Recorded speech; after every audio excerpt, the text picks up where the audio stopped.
Salut, je m'appelle Drew et j'ai 16 ans. Si t'avais vu Nathalie, Alex et moi il y a quelques années, t'aurais pu croire qu'on était des triplés, même si on n'avait aucun lien de sang. On était inséparables dès notre premier jour d'école. On portait les mêmes vêtements et on coiffait nos cheveux de la même façon. Plus tard, on a teint nos cheveux en roux vif. Nos parents étaient choqués, mais nous, on était aux anges. La vie était géniale, jusqu'à ce qu'un été, les choses tournent mal. Cet été-là, on est arrivés toutes les trois au camp d'été de Silver Lake. On pensait que ce serait le meilleur été de tous les temps. Et ça l'était, mais seulement au début. Le premier jour, on a vu Charlie. Il est venu vers nous, m'a souri, et voilà. J'étais complètement in love. Quelques jours plus tard, il m'a tenu la main près du feu de camp. Et une semaine plus tard, tout le monde au camp nous appelait le couple de rêve. Nathalie et Alex étaient contentes pour moi. Tu vas être la reine du camp et Charlie sera le roi. On a pris des photos sur la plage, on a posté des stories et on a dansé le soir. C'était un été parfait. Mais Monsieur Wood a tout gâché. Ce vieux chiant était le directeur du camp. Il nous a détestés dès le premier jour. Ayez un peu de respect, suivez les règles. Il était obsédé par la discipline et l'ordre. Il avait aussi un bateau à moteur dont il se vantait toujours. Un jour, il nous a arrêtés sur le chemin de la cantine. Les filles, lavez votre maquillage. Vous n'êtes pas à un festival de rock. Monsieur Wood, c'est le 21e siècle. Nous avons le droit d'être nous-mêmes, et même de teindre nos cheveux. Il bouillonnait de colère. La liberté, ce n'est pas la même chose que l'anarchie. Il nous a laissés partir, mais j'ai eu le sentiment qu'il allait essayer de se venger de nous pour ce jour-là. Et puis, c'est arrivé. Je me suis réveillée quand j'ai senti quelque chose brûler. On a couru dehors, et on a vu que le hangar dans lequel le directeur gardait son bateau était en feu. Les employés du camp ont éteint le feu avant qu'il ne puisse se propager, mais il ne restait pratiquement plus rien du hangar à ce moment-là. Le bateau avait brûlé aussi. Le lendemain matin, on a toutes les trois été appelés au bureau de Monsieur Wood. Je sais que c'est vous qui avez mis le feu. On s'est regardés. Quoi? Oh, arrêtez d'essayer de faire vos innocentes. J'ai vu vos dossiers. Nathalie, ton père installe des alarmes de sécurité. Je suis sûre que tu sais comment les éteindre. Alex, ton père travaille chez les pompiers. Je n'ai aucun doute que tu sais comment mettre le feu à quelque chose sans laisser aucune preuve. Quant à toi, Drew, ta mère est policière. Tu sais sûrement comment couvrir tes traces. J'ai eu des frissons dans le dos. Mais on n'a rien fait. C'est la police qui jugera. J'appelle la compagnie d'assurance. On se voit au tribunal. On était assises là et on avait déjà l'impression d'être en prison. Je me suis repris en main en premier. Vous voulez juste vous venger de nous. Vous ne pensez pas vraiment que nous avons mis le feu au hangar, n'est-ce pas? Je pense que l'une de vous l'a fait. Et ça veut dire que vous êtes toutes soupçonnées jusqu'à ce que la police trouve la coupable. J'étais sûre que ni Nathalie ni Alex n'auraient jamais pu faire une telle chose. On était les triplés. On partageait nos vêtements et nos secrets. Mais un incendie criminel, on ne ferait pas ça. C'est n'importe quoi. Ça va aller, il essaie juste de nous faire peur. Je l'espère. Mais les vacances étaient gâchées. On ne pouvait plus profiter des fêtes, des feux de joie ou des danses. Je suis allée voir Charlie. Je voulais qu'il me réconforte. C'était mon copain après tout. Mais quand je l'ai trouvé à la salle de sport en plein air, il m'a regardé bizarrement. C'est pas le bon moment, je suis occupée. Sérieusement? T'as entendu ce qui s'est passé? Je pourrais être appelée au tribunal. Eh ben, tu t'en sortiras. Je veux pas être impliquée. T'impliquer? C'était mon copain. Il était censé me soutenir quand ça n'allait pas. Mais c'était pas tout. La situation a encore dégénéré. Bientôt, Monsieur Wood est venu dans notre chambre. Drew, parlons. Qu'est-ce qu'il y a maintenant? Il s'est approché et il a sorti son téléphone. J'ai découvert qui a mis le feu au hangar. J'ai une preuve. Je me suis sentie toute faible. Il a allumé la vidéo. J'ai vu quelqu'un en sweat à capuche noire. La personne s'est faufilée jusqu'au hangar, puis il y a eu un flash, un feu. Et quelqu'un est sorti par la fenêtre. Le visage de la personne était caché, mais sa silhouette ressemblait à la mienne. C'est toi, Drew. L'un des campeurs t'a reconnu et a filmé. C'est pas moi. On verra ce que la police en pense. Après qu'il soit parti, je me suis assise par terre et j'ai fondu en larmes. On te croit, on est avec toi. Ne sors pas et ne fais rien qui pourrait aggraver la situation. On va essayer de comprendre ce qui s'est passé. J'ai hoché la tête. Mais mon cerveau, lui, réfléchissait déjà à un plan. Je n'avais pas mis le feu. Quelqu'un essayait de me piéger et je n'allais pas m'asseoir et laisser passer ça. Le lendemain matin, je suis restée dans la chambre, comme promis. Pour être honnête, j'attendais toujours Charlie. Je pensais qu'il viendrait et me dirait « Je suis désolée, j'étais complètement con. Je suis là pour toi. » Mais il n'est pas venu. Et il n'a pas répondu au téléphone non plus. Je suis restée dans la chambre jusqu'au déjeuner, puis j'ai craqué. C'est trop. Je ne peux plus attendre. Je vais aller au fond des choses. J'ai croisé Nathalie et Alex dehors. Alors, on a parlé à presque tout le monde.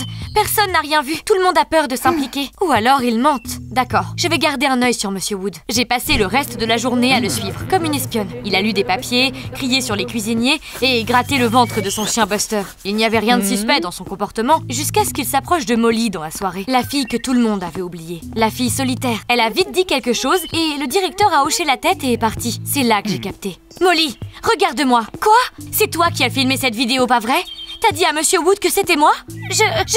Parle. Elle a cédé et elle a avoué. Oui, c'était moi. J'ai vu quelqu'un près du hangar. Je ne l'ai pas reconnu, mais j'ai dit que c'était toi. Pourquoi? Parce que tu t'es moqué de moi lors de notre premier jour ici. Tout le monde a participé, mais c'est toi qui t'es moqué le plus fort. Quoi? T'as dit que mes lunettes étaient plus grandes que ma vie. Et puis toi et tes amis ont rigolé. Personne ne m'a invité nulle part ou ne voulait être mon ami après ça. Et toi, t'étais la préférée de tout le monde. Je me suis donc vengée de toi. Je ne m'en souvenais pas du tout. Quoi qu'il en soit, c'était juste une blague stupide. Mais visiblement, elle l'a vraiment mal pris. C'est même pas moi dans cette vidéo. C'est juste une silhouette dans un sweat à capuche. Monsieur Wood a dit que t'étais un suspect et que tu serais détenu. Ah ouais?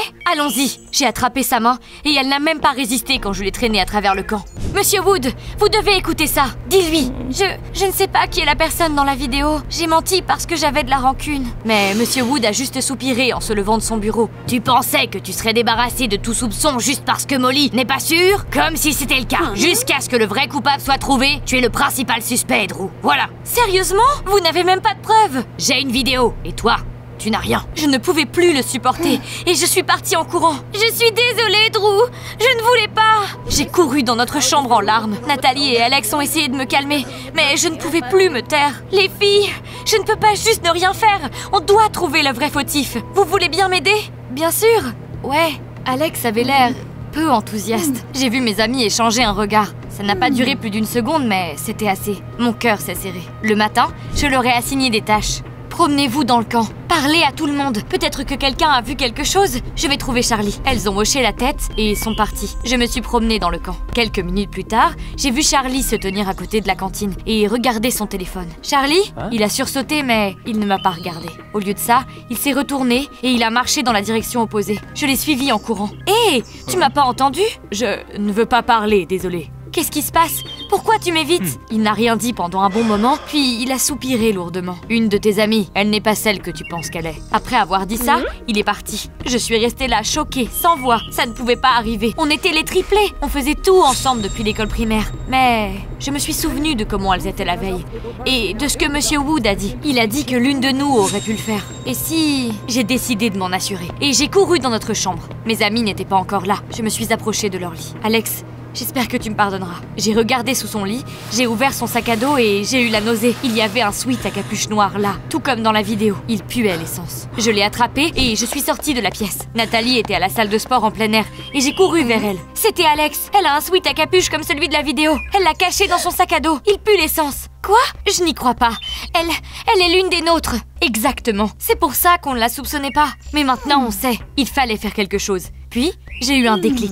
Nathalie, j'ai une idée. C'est risqué, mais si ça marche, elle montrera ses vraies couleurs. Allons-y. Voici mon plan. Je me faufile dans le bureau de Monsieur Wood et je laisse le sweat à capuche d'Alex sur son bureau. Pendant ce temps-là, Nathalie répand la rumeur comme quoi le directeur du camp aurait trouvé des preuves et ferait bientôt une annonce. Ensuite, la rumeur atteint Alex. Elle se rendrait compte que son sweat à capuche a été trouvé et elle essaierait de cacher la preuve avant que Monsieur Wood ne puisse la voir. Enfin, le directeur la surprendrait dans son bureau en flagrant délit. Je me sentais comme une vraie détective. Bon sang, j'étais tellement naïve. Ce soir-là, pendant que tout le monde était occupé, je me suis prudemment dirigée vers le bâtiment administratif. Mon cœur battait la chamade. Je me suis discrètement glissée dans le bureau de Monsieur Wood et j'ai posé le sweat à capuche sur son bureau.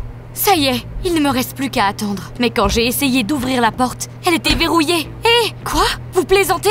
J'ai regardé à travers la fissure et j'ai failli crier. Alex se tenait derrière la porte. Elle m'avait enfermée. Alex, qu'est-ce que tu fais? Mais elle était déjà partie. Je me suis précipitée vers la sortie de secours. Mais dès que j'ai tiré sur la poignée, quelqu'un a claqué la porte de l'autre côté. C'était Nathalie. Elle a verrouillé la porte sans me quitter des yeux. Non! Qu'est-ce que tu fais? Désolée, Drew. Puis, j'ai vu Nathalie et Alex s'approcher de Monsieur Wood qui se tenait dehors. Souriante, elles lui ont dit quelque chose et elles ont pointé du doigt le bâtiment dans lequel j'étais. J'avais été piégée par mes meilleurs amis. J'ai désespérément cherché un moyen de sortir. Il y avait une fenêtre dans le bureau du directeur. Je suis montée sur le rebord de la fenêtre et j'étais sur le point de l'ouvrir, mais il était trop tard. Le directeur a soulevé le sweat à capuche et l'a senti. De l'essence, le sweat à capuche de la vidéo. Tu ne peux plus nier que c'est toi, Drew. Je me suis retrouvée enfermée dans une salle d'isolement.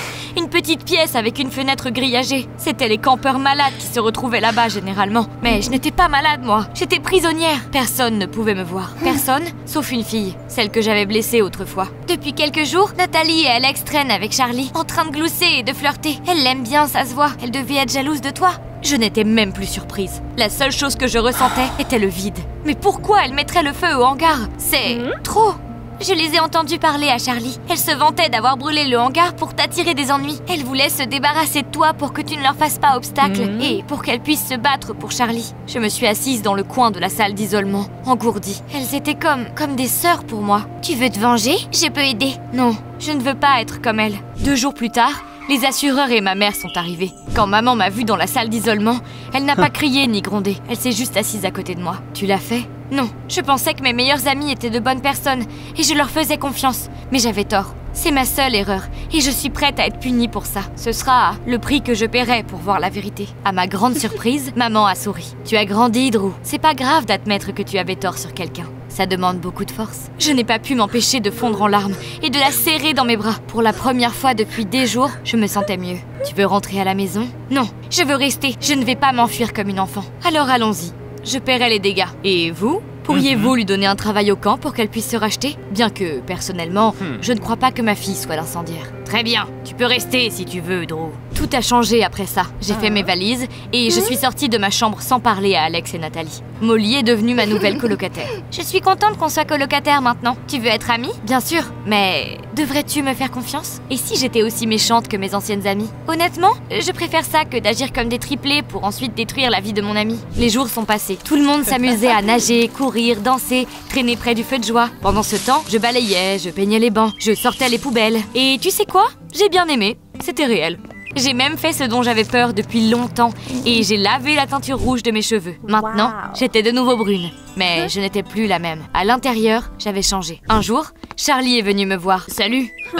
Comment vas-tu? Je vais bien, je travaille. Écoute, je veux présenter mes excuses. D'être resté en dehors de tout ça, de ne pas avoir pris ton parti. C'est juste que j'étais confus.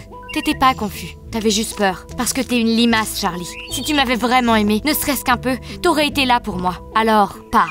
Puis, il y a eu un autre incident. La veille de la fin du camp, la pompe de la piscine s'est éteinte. Il s'est avéré que quelqu'un avait bouché quelque chose. Et tu sais ce qu'on en a sorti? La jupe d'Alex. D'abord un incendie criminel, maintenant des dommages matériels. Appelez les assureurs. C'était pas moi, promis. Pourquoi je ferais ça, moi? Il était clair que personne ne la croyait. Quelqu'un filmait tout. Au lieu d'être en colère, je n'avais que de la peine pour Alex. C'était la dernière soirée au camp. Tout le monde venait danser, bien habillé. Nathalie rayonnait au centre de la pièce. Charlie est le roi, Nathalie est la reine.